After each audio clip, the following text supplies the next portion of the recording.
Battery technology was new. We didn't understand it, so by default, we adopted a mindset that batteries are expensive, customers won't want to buy them, so how are we ever going to sell this thing? We projected our own insecurities into this belief. It wasn't anything we received from the customer, and that negative mindset held over our head for a long time. It was a hard stigma to get away from. It was always the whisper between you and the other members on the team. Rather than admitting the real problem was, I don't know how to sell them, we convinced ourselves customers won't want to buy them. And that dance lasted for about 1.5 years. In this next section, we're going to focus on key points to help transition into Net Metering 3. First item, how to properly design a NEM 3 system. We'll determine how to correctly size the battery storage component. We're going to discuss the layout of the system on the roof. Finally, we'll ensure we're setting the right customer expectation.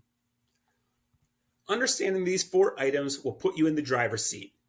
And regardless of whether you're the first or the last in the home, when you can learn to explain these in simple terms to your customers, you will establish yourself as the clear expert they trust to walk them home.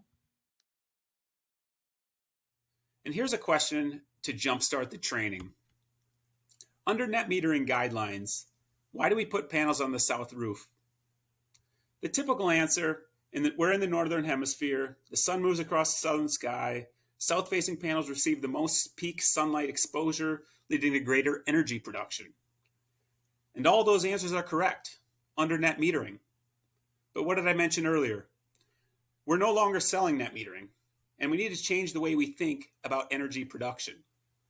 With a slight mindset shift, we can answer these questions with 2 answers. 1, we load up the south-facing roof because it does not matter when the system produces the energy. And 2, it doesn't matter when the homeowner uses that energy. One more time, under net metering, it doesn't matter when the system produces the energy, and it doesn't matter when the homeowner consumes that energy. Under NEM 3, the opposite is true.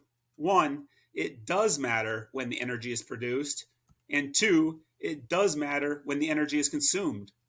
This is a huge difference, and it's important you understand.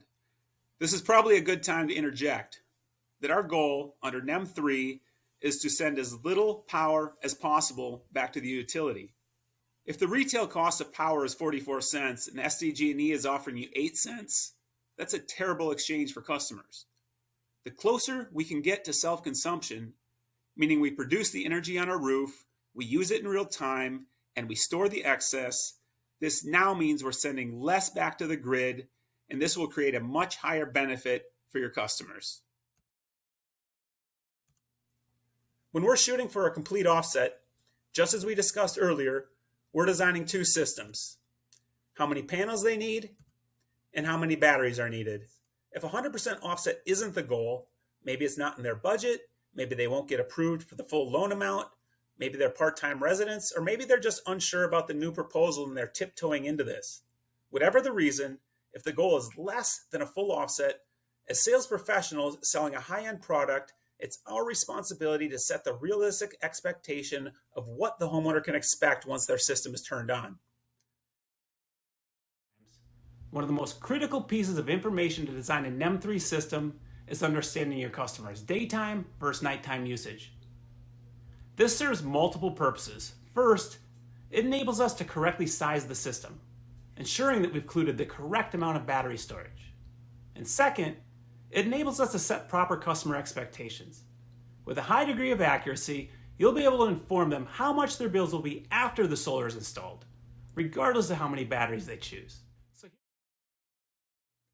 But what I discovered is customers need something more. When policies and guidelines adjust, we have to adjust too. And I've said it before, more than anything else, Net Metering 3 requires a shift in our mindset in every facet of the sale. By pairing batteries with solar panels, you're creating a closed loop transfer of energy from your panels to your batteries to your home. Regardless of any events that occur, your system can be tapped into day or night and provide power. Important note, solar saves you money, storage adds security. With NEM 3, you have your own source of backup power and reduce your exposure to blackouts and failures. Being less reliant on the grid, this enhanced security brings peace of mind to your customers. So now it's time to chat with the customer. Below we have 3 homeowner scenarios I'd like you to work through, and I've included an electric bill which can be used for all 3. Now this exercise puts into practice everything we've learned up to this point, but the goal for me is to help you identify the info that needs to be extracted and deciphered when speaking with a client. So what are we looking for? We're going to be addressing these 4 questions. What type of homeowner are we speaking to? How many batteries do they need? How are we going to optimize our design on their roof? And finally, my favorite, somebody told them they didn't need batteries, so how do we move forward?